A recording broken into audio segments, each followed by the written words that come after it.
YouTube का comment section आखिर ये है क्या? क्या ये वो जगह है जहां लोग मतलब असली लोग एक दूसरे से जुड़ते हैं, एक कम्युनिटी बनाते हैं? या फिर अब ये सिर्फ एल्गोरिदम का एक खेल बनकर रह गया है? आज हम इसी सवाल के दो बिल्कुल अलग-अलग पहलुओं को समझने की कोशिश करेंगे और जानेंगे कि सच्चाई इन दोनों के बीच कहां है। तो सवाल यही है, क्या YouTube का कमेंट सेक्शन आज भी एक जिंदा दिल कम्युनिटी है या फिर एक डिजिटल वीराना बन चुका है? चलिए इसी सवाल का जवाब ढूंढते हैं। तो चलिए सबसे पहले कहानी को देखते हैं एक क्रिएटर की नज़र से। उनके लिए कमेंट सेक्शन सिर्फ बातचीत की जगह नहीं है, नहीं, ये एक कमांड सेंटर है, एक ऐसा शस्त्रागार जहां से वो अपनी ऑडियंस के साथ एक गहरा रिश्ता बनाते हैं। देखिए, क्रिएटर्स के लिए कमेंट्स का जवाब देना सिर्फ एक अच्छी आदत नहीं है, ये एक सोची समझी ग्रोथ स्ट्रैटेजी है। हर एक रिप्लाई एक दर्शक को एक फैन में बदल सकता है, उन्हें और वीडियोस देखने के लिए उकसा सकता है और आखिरकार चैनल को आगे बढ़ाता है। ये ऑडियंस बनाने का सबसे सीधा और सबसे असरदार तरीका है। और ये करने के लिए क्रिएटर्स के पास तरकीबों का पूरा पिटारा है। वो सीधे कमेंट्स का जवाब देते हैं, टेक्स्ट को थोड़ा स्टाइल देने के लिए उसे बोल्ड या इटैलिक कर देते हैं। वो हार्ट्स देकर अपनी सराहना जताते हैं, किसी खास कमेंट को सबसे ऊपर पिन कर देते हैं और यहाँ तक कि गूगल ट्रांसलेट की मदद से दुनिया भर के दर्शकों से जुड़ जाते हैं।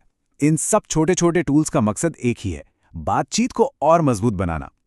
लेकिन बात सिर्फ एंगेजमेंट की नहीं है, कंट्रोल की भी है।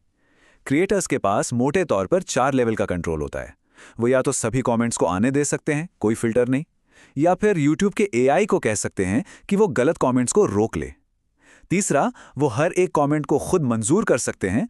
और चौथा, वो चाहें तो कमेंट सेक्शन को पूरी तरह बंद भी कर सकते हैं। ये पूरी तरह से उनके हाथ में है कि वो कैसी कम्युनिटी बनाना चाहते हैं। और ये कंट्रोल सिर्फ एक वीडियो तक ही नहीं है।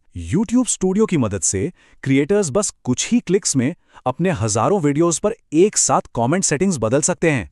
सोचिए जरा, ये उन्हें अपने पूरे चैनल के माहौल पर कितना जबरदस्त कंट्रोल देता है। तो ठीक है, क्रिएटर्स के पास तो ये सारी टूल्स हैं, लेकिन एक मिनट, क्या देखने वाले अब भी कमेंट्स पढ़ने के लिए नीचे स्क्रॉल कर भी रहे हैं? यहीं से हमारी कहानी एक बहुत ही दिलचस्प मोड़ लेती है, जहां एक नई टेक्नोलॉजी सब कुछ बदल रही है।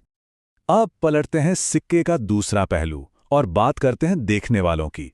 उनके पास अब एक नया हथियार आ गया है, AI शॉर्टकट, और ये वीडियो देखने के पूरे तजुर्बे को बदल रहा है।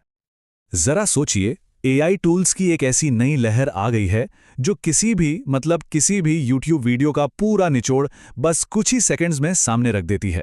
और मजे की बात तो यह है कि इसके लिए वीडियो देखने की जरूरत भी नहीं है। ये सिर्फ सुविधा नहीं, बल्कि एफिशिएंसी का एक बिल्कुल नया लेवल है।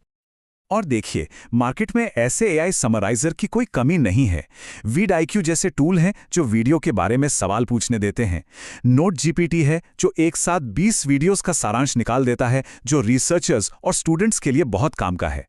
और Decopy AI जैसे टूल तो बिना लॉगिन के ही फटाफट समरी और माइंड मैप बना देते हैं। ये सिर्फ सहूलियत की बात नहीं है, ये समय बचाने की बात है, बहुत सारा समय। Decopy AI जैसा एक टूल तो ये दावा करता है कि उसके यूजर्स साल में 1000 से ज्यादा घंटे बचा सकते हैं। आज की इस भागदौड़ भरी दुनिया में ये एक बहुत बड़ा आकर्षण है ना? लेकिन लोग AI की तरफ सिर्फ समय बचाने के लिए नहीं भाग रहे हैं। एक और बड़ी वजह है। Reddit पर एक यूजर का ये सवाल सब कुछ बयां कर देता है। आजकल YouTube कमेंट सेक्शन में गड़बड़ क्या है? ये एक हताशा है जो बहुत से लोग महसूस कर रहे हैं। और ये हताशा, ये गुस्सा बेवजह नहीं है। दर्शकों को हर तरह की समस्याओं का सामना करना पड़ता है। कभी कभी कमेंट्स लोड ही नहीं होते हैं, स्पैम बॉट्स की तो जैसे बाढ़ आई हुई है, टॉप कमेंट्स में स्पॉयलर्स मिल जाते हैं, और कई बार तो बेहद भद्दा और अनुचित कंटेंट भी देखने को मिलता है। तो यहां आकर हम एक बहुत बड़े सवाल पर खड़े हो जाते हैं।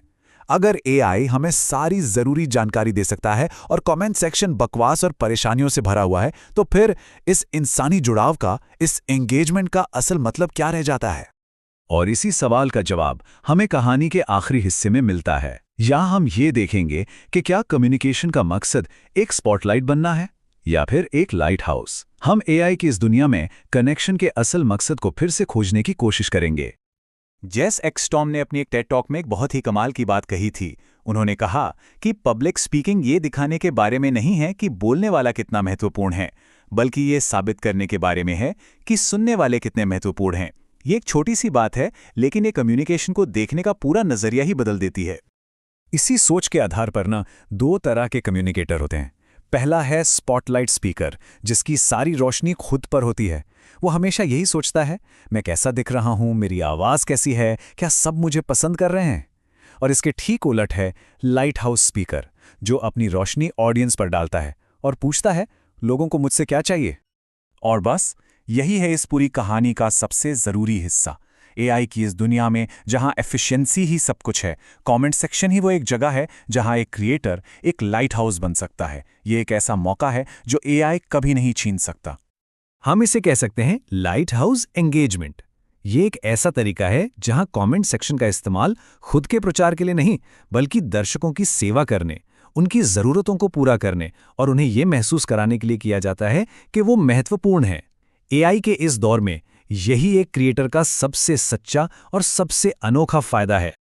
और ये बात हमें एक बहुत ही साफ सच्चाई पर लाकर खड़ा कर देती है कि एक मशीन जानकारी का सारांश तो दे सकती है, फैक्ट्स बता सकती है, लेकिन वो एक सच्चा, एक असली कनेक्शन कभी नहीं बना सकती।